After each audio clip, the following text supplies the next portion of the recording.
আজকে আপনাদের সাথে আমি দুই রকমের দুটো পিঠার রেসিপি শেয়ার করব। যে পিঠাগুলো দেখতে অনেক লোভনীয় মনে হচ্ছে না? আর এই যে দেখতেছেন আম, এই আমগুলো দিয়েই আমি আজকে আপনাদের সাথে পিঠা বানিয়ে দেখাবো। আর এই পিঠাটা এত মজা, আপনারা যদি একবার ট্রাই না করেন তাহলে কিন্তু বুঝতেই পারবেন না এটা যে কত মজা। তো এখানে আমি প্রথমত আমগুলোকে এভাবে করে শিলে রস বের করে নিয়েছি, আর এটাকে একটু ব্লাইন্ডার করে নিয়েছি যাতে কোনো আঁশ না থাকে, বা ছেঁকে নিলেও পারেন আপনারা।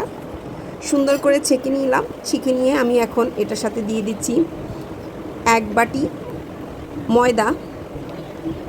আর এই ময়দাটাকে আমি এখন আস্তে আস্তে ঘুরিয়ে ঘুরিয়ে মিশিয়ে নেব, কারণ একটু যদি তাড়াহুড়ো করি তাহলে দলা বেঁধে যাবে। তাই একটু আস্তে আস্তে করে আমি এটার সাথে সবগুলো ময়দাকে মেখে নিচ্ছি। তারপর আমি এটার সাথে অ্যাড করব প্রায় ফুল কাপের চেয়ে একটু কম চালের গুঁড়ো।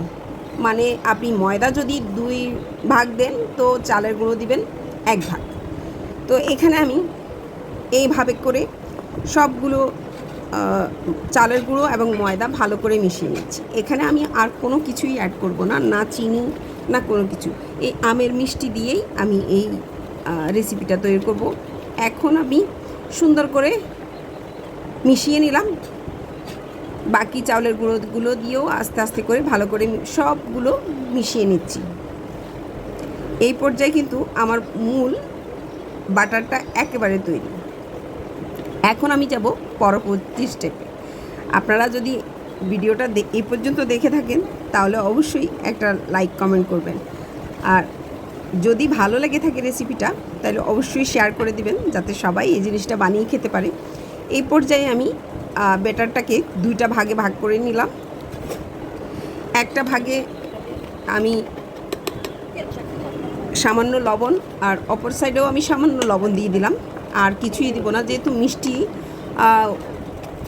মিষ্টি জাতীয় জিনিস তাই সামান্য একটু লবণ দিলাম। আর একটা সাইডের ব্যাটারের সাথে আমি এখন মিশাবো দুধ। এটা হচ্ছে লিকুইড দুধ, যেটা 45টা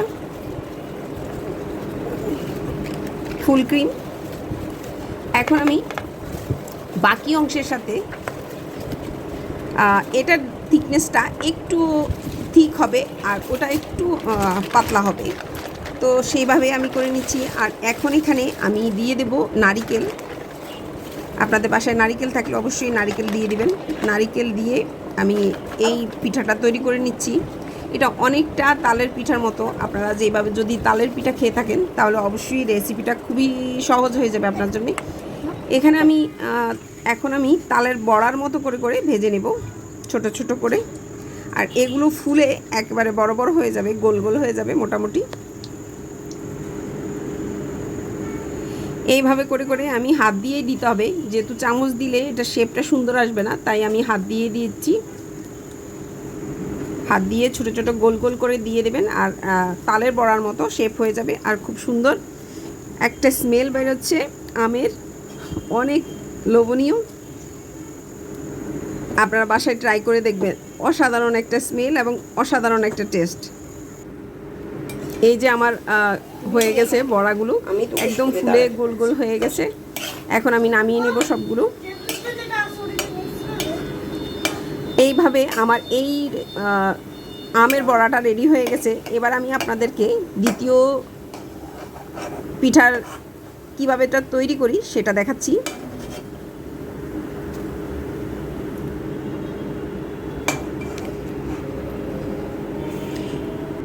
এখন আমি নিয়ে নিলাম বাকি ব্যাটারটা। আর এইখানে আমি পিঠা তৈরি করার সময় লম্বা করে দুটো পিঠাকে একসাথ করে দিয়ে আমি লম্বা করে একটা রোল বানিয়ে নিয়েছিলাম। আর সেই রোলটা দিয়েই আমি এখন এই পিঠাকে এইভাবে করে করে ভাজবো। এটা অনেকটা পান্তুয়া পিঠার মতো। আমরা যারা নোয়াখালীর মানুষ তারা কিন্তু পান্তুয়া পিঠা খাই, ডিমের পান্তুয়া। তো সেই রকম এখন আমি এটাকে এইভাবে করে করে ভেজে নিচ্ছি।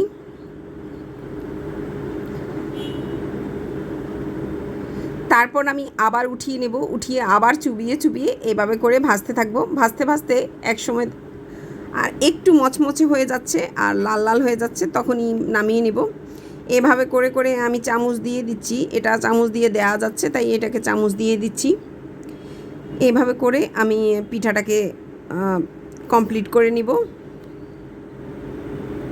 এভাবে বারবার দিয়ে দিয়ে আর এভাবে তেলের মধ্যে নেড়ে চেড়ে সুন্দর করে ভেজে নিলেই পিঠাটা রেডি হয়ে যাবে।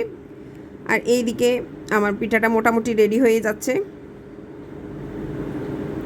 আমি 2বার দিলাম, এখন লাস্ট 3য়বার এভাবে দিতে থাকবো। এভাবে দিতে থাকলে কিন্তু একটা সময় পিঠাটা হয়ে যাবে।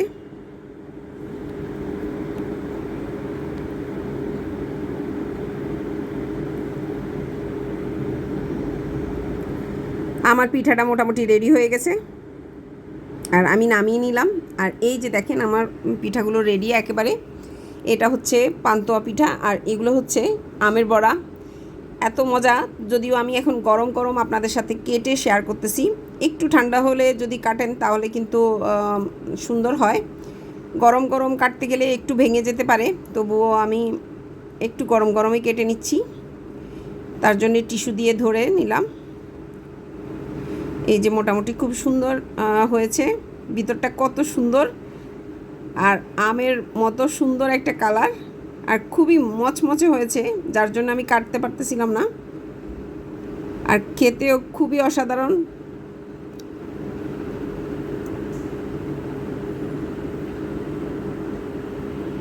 তা আমার মাইশা খাচ্ছে,